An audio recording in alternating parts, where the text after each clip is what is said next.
मेरे परिवारजनों को सादर प्रणाम। आप सभी को क्रांतिकारी जय भीम। मंच पर आसीन हमारी कांग्रेस पार्टी की आन बान शान आदरणीय भूपेंद्र हुड्डा जी, आफ्ताब अहमद जी, हमारे हरियाणा के कार्यकारी अध्यक्ष आदरणीय जितेंद्र भारद्वाज जी, आदरणीय जितेंद्र बघेल जी, और साथ ही साथ चुनाव लड़े मेरे साथी मोहित गोगन जी, वर्धन भाई जी, मंच पर हमारी जितनी भी महिलाएं बैठी हैं, खुशबू जी जो हमारी नेशनल कांग्रेस पार्टी की टीम से हैं, सुनीता शहरावत जी, हमारी सारी महिलाओं को भी आज बहुत बहुत धन्यवाद देती हूँ और मंच पर विराजमान सभी को प्रणाम करती हूँ। आज साथियों, हम एक ऐसी परिस्थिति से गुजर रहे हैं जब बहुत ही सुनिश्चित और सुनियोजित तरीके से संविधान को बदलने की कोशिश की जा रही है और ये षड्यंत्र रचा जा रहा है भारतीय जनता पार्टी और आरएसएस द्वारा। और आप देखेंगे कि 11 वर्षों से भारतीय जनता पार्टी सत्ता में है, पर वो क्यों छटपटाई हुई है? वो इसलिए छटपटाई हुई है कि 2025 में उनके 100 साल पूरे होने वाले हैं, आरएसएस के 100 साल पूरे होने वाले हैं और इनकी 100 साल की कोशिशों के बाद भी भारत मजबूती से एक धर्मनिरपेक्ष देश बनकर खड़ा है। और आप देखेंगे कि 29 अप्रैल को इनके प्रमुख मोहन भागवत जी आदरणीय प्रधानमंत्री जी के निवास पर उनसे मिलने गए और समाचार पत्रों में ये कहा गया कि जम्मू कश्मीर में जो स्थिति है उस पर चर्चा हुई है, पर आप क्रोनोलॉजी को देखेंगे तो 30 अप्रैल को जातीय जनगणना को स्वीकार किया पार्टी। तो आप देखेंगे कि किस तरह से ये छटपटाए हुए हैं। जो बाबा भीमराव अंबेडकर के संविधान में सामाजिक समानता और न्याय की बात की है, उसको जन जन तक पहुंचाने में आदरणीय हमारे नेता जननायक राहुल गांधी जी, आदरणीय मल्लिकार्जुन खड़गे जी और कांग्रेस पार्टी का हर कार्यकर्ता और सिविल सोसाइटी द्वारा हम इस मुद्दे को जन जन तक पहुंचाने में कामयाब रहे।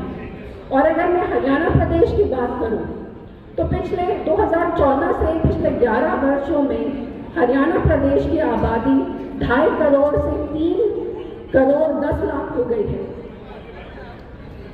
और करीब 60 लाख आबादी में वृद्धि हुई है। आप देखेंगे तो 24% आबादी बढ़ी है। पर मैं आज पूछना चाहती हूँ कि क्या स्कूलों में 24% की वृद्धि हुई है?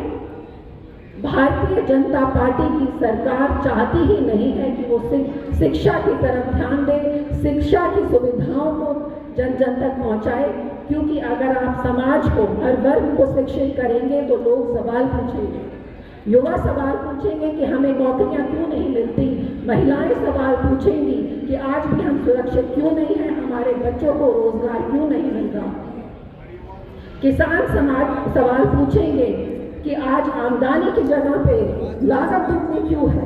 तो ये सवाल पूछना ही नहीं, ये सवाल चाहते हैं कि जनता सवाल ही नहीं पूछे। और आपने देखा होगा कि हमारे प्रधानमंत्री नरेंद्र मोदी जी तो आज तक उन्होंने एक प्रेस कॉन्फ्रेंस नहीं की है जिसमें उन्होंने हमारी जनता के सवालों का जवाब भी दिया।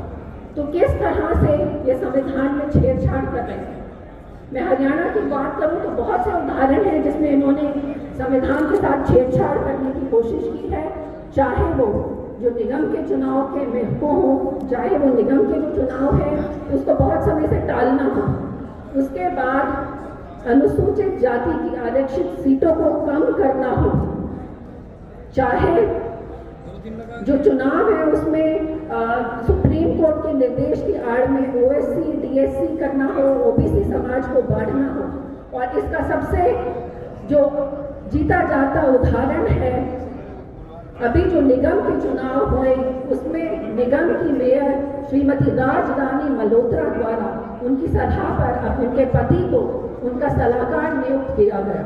तो किस तरह से एक पार्टी जो परिवारवाद की बात करती है उसने समाज नैतिकता को ताक पर रखा, उसने महिला सशक्तिकरण की आत्मा की हत्या की।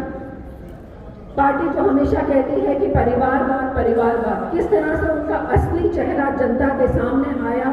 और मैंने जब सार्वजनिक तौर पर 22 तारीख को इस मुद्दे को उठाया तो धन्यवाद देना चाहती हूँ हमारे लोकतंत्र के चौथे स्तंभ का, मीडिया का, जिन्होंने, मैंने जब ट्विटर पर उठाया उन्होंने बढ़ चढ़ कर साथ दिया और 29 अप्रैल को उन्हें ये नियुक्ति अपनी बर्खास्त करनी पड़ी।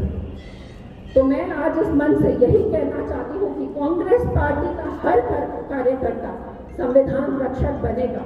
संविधान के साथ, संवैधानिक नैतिकता के साथ अगर छेड़छाड़ करेंगे, परिवार की आड़ में, महिला सशक्तिकरण की आड़ में अगर आप ऐसी नियुक्तियां करेंगे तो हम सवाल जरूर उठाएंगे।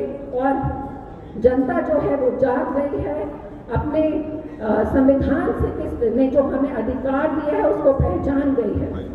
और इसी के साथ मैं आप सबको यही बोलना चाहती हूँ, धन्यवाद देना चाहती हूँ कि आदरणीय राहुल गांधी जी ने जो इस मुहिम को चलाया है, आज इस मंच से यही कहना चाहती हूँ कि बाबा भीमराव अंबेडकर जी के संविधान को हम संविधान रक्षक बनकर उसको आगे बढ़ाएंगे। और इस कार्यक्रम का नियोजन करने के लिए भी धन्यवाद देना चाहती हूँ खुशबू जी का और कांग्रेस पार्टी की पूरी टीम का। जय भीम, जय संविधान।